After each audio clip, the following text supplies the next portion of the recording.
আসসালামু আলাইকুম। সবাই কেমন আছেন? আশা করি আল্লাহর রহমতে আপনারা সবাই ভালো আছেন। আলহামদুলিল্লাহ আমরা দূরপ্রবাসে। আল্লাহ তাআলা অনেক, অনেক ভালো রাখছে। আমরা গিয়েছিলাম কুয়ালালামপুর, মালয়েশিয়ার রাজধানীতে। তো একটা কাজে গিয়েছি, ঘুরার জন্য যাইনি। তাই গাড়িতেই ঘুরে, ঘুরে আপনার সাথে শেয়ার করব কুয়ালালামপুরের কিছুটা অংশ। আমরা এটা গিয়েছিলাম, এটাকে বলে টিবিএস বাস স্টেশন। এখানে সব জায়গা থেকে এসে এখানে মানুষ আ এই স্টেশনে আরকি সবাই নামে। তারপরে আবার এখান থেকে কেউ মেট্রো রেলে, কেউ অন্যান্য বাসে উঠে আবার যার, যার গন্তব্যে চলে যায়। স্টেশনটা খুবই বড়। আর এটার সাথে আপনার গ্রেব, ট্যাক্সি, মেট্রো রেল সবকিছু আছে এবং মালয়েশিয়ার সব জায়গায় এখান থেকে যাওয়া যায়। এটা কেএলসিসির পাশেই। এই যে দেখেন কতগুলা বাস তখন কিন্তু রাত মানে ভোর রাত আরকি। ভোর হওয়ার আরো ২-৩ ঘন্টা বাকি আছে।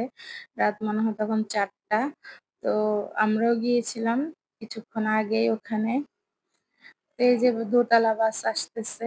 একটার পর একটা বাস আসবে, সবাই নামবে আর এই এসকেলেটর দিয়ে উঠে এখান দিয়ে চলে আসবে। সবাই এসে এখানে রেস্ট নিবে। এখান থেকেই আবার যার, যার গন্তব্যস্থলে চলে যাবে সবাই। এই যে দেখেন কতগুলা বাস একসাথে আসছে। তো বিদেশের সিস্টেম গুলো অনেক সুন্দর। জানি না আমাদের দেশে এখন কি অবস্থা। তো খুবই ভালো লাগে, কোনো যানজট নাই। এত মানুষ মানে সারাদিনে তো মনে হয় যে কত হাজার মানুষ আসে এই স্টেশনে, আল্লাহ তাআলাই ভালো জানে। বাট প্রতি মুহূর্তে আসতেছে, একটার পর একটা বাস আসে। এরকম করেই কিন্তু সারাদিন কর্মব্যস্ত থাকে এই স্টেশনটা। এটাকে টিবিএস স্টেশন বলে। তো আমরা এখানে কিছুক্ষণ অপেক্ষা করার পরে সকাল হয়েছিল। তারপরে আমরাও এখান থেকে বের হয়ে গিয়েছিলাম।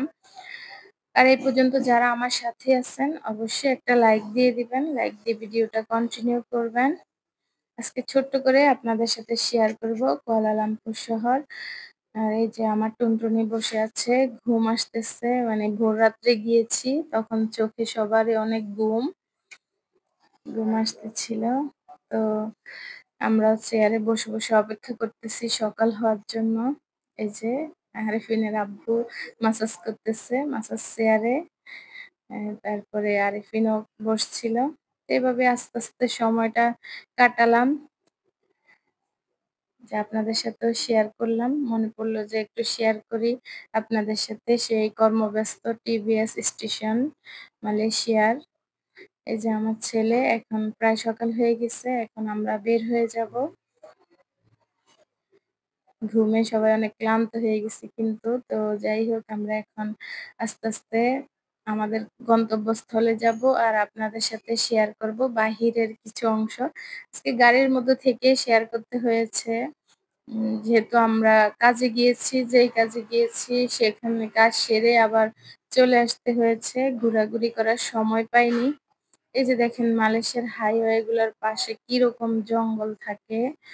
এগুলো পাহাড় কেটে, কেটেই হাইওয়ে গুলা তৈরি করা হয়েছে। সেইজন্য আমার কাছে মনে হয় যে আল্লাহ তাআলা মালয়েশিয়াকে পৃথিবীর পেরেক হিসেবে ব্যবহার করেছে। কারণ এটা সম্পূর্ণটাই পাহাড়ি দেশ। উম সারা দেশটাই শুধু পাহাড় আর পাহাড়, অনেক উঁচা, উঁচা পাহাড়। তো পাহাড় কেটে, কেটেই আসলে মালয়েশিয়া বিভিন্ন আ মানে শহরগুলা তৈরি করা হয়, রাস্তাগুলা তৈরি করা হয়। রাস্তাগুলো এতই সুন্দর মনে হয় যেন গেমস এর ভিতরে আমরা বিভিন্ন সময় যে দেখি পাহাড়ের ভিতরে রাস্তা, ঠিক এরকম দেখা যায়। খুবই সুন্দর। আর এই যেগুলো হচ্ছে একটা হচ্ছে ফ্লাইওভার, আরেকটা হচ্ছে মেট্রো রেলের জন্য রাস্তা করা। এই যে দেখেন আমি তো পিছনে বসেছি গাড়ির, সেজন্য সামনে থেকে ভিডিও করতে পারি নাই। তো ভিডিও করে দেখাতে পারলে আসলে ভালো হতো। রাস্তাগুলা খুবই সুন্দর, কোনো যানজট নেই। সবাই মানে কোনো গাড়ির হর্ন বাজে না। মানে অনেক ভালো লাগে আসলে এখানে জার্নি করতে। তো যাক আমরা তো এভাবেই চলতে, চলতে একটা মজাদার ভ্রমণ করে আসলাম। আর আপনাদেরকে গাড়ির থেকে আজকে আমি দেখাবো মার্দেকা টাওয়ার, তারপরে কেএলসিসি, গাড়ির থেকে দেখাবো। যেহেতু আমরা গাড়ির থেকে নামা হয় নাই, ওখানে যাওয়া হয় নাই। সেজন্য আর এটা হচ্ছে একটা স্টেডিয়াম। বাংলাদেশের যে ১ম বার যে কাপ পেয়েছিল আইসিসি ওয়ার্ল্ড কাপের, এই স্টেডিয়ামে কিন্তু খেলাটা হয়েছিল। সেজন্য আপনাদের সাথে একটু স্টেডিয়ামটা বাহিরের দিক দিয়ে শেয়ার করলাম। তো স্টেডিয়াম পার হয়ে আমরা চলে যাচ্ছি এখন আবারও আমাদের গন্তব্যের দিকে। আর এই যে দেখা যায় এটা হচ্ছে মর্দেকা টাওয়ার। দেখেন আমি গাড়ির ভিতর থেকে একটু করে ভিডিও করেছি আপনাদেরকে দেখানোর জন্য। ইনশাআল্লাহ কোনো একদিন যদি সময় হয় তাহলে ওখানে গিয়ে তারপরে আপনাদেরকে ভিডিও করে দেখাবো। মালয়েশিয়ার মর্দেকা টাওয়ার, কেএলসিসি এগুলো। খুবই সুন্দর আসলে। বাহিরের দেশগুলো, উন্নত দেশগুলো খুবই সুন্দর। খুবই ভালো লাগে। তো এভাবেই চলতে আমাদের গন্তব্যের দিকে চলে যাচ্ছি। আর আপনাদের সাথেও শেয়ার করছি। এই যে আমরা চলে আসছি আমাদের গন্তব্যস্থানে। তো আজ এই পর্যন্তই। সবাই ভালো থাকবেন, সুস্থ থাকবেন। আল্লাহ হাফেজ। আর আমাদের জন্য দোয়া করবেন। আমিও আপনাদের জন্য দোয়া করি।